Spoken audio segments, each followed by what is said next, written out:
হাতিয়ায় Rahmania degree মাদ্রাসার অধ্যক্ষ HM. Ziaul ইসলামের অনিয়ম ও দুর্নীতির বিরুদ্ধে সংবাদ সম্মেলন অনুষ্ঠিত হয়েছে।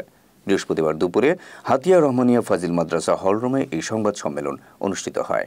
আপনাদের মাধ্যমে যে সমস্ত কর্তৃপক্ষের নিকট সংবাদ সম্মেলনে উপস্থিত ছিলেন হাতিয়া রহমানিয়া ফাজিল মাদ্রাসার উপাধ্যক্ষ মাওলানা বাহউদ্দিন, মাওলানা আব্দুর রহিম, আরবি প্রভাষক এইচ.এম. মাকসুদুর রহমান, প্রভাষক মাহমুদুল হাসান, শিক্ষক কর্মকর্তা কর্মচারী সহ মাদ্রাসার আলিম ও ফাজিলের সিনিয়র ছাত্ররা।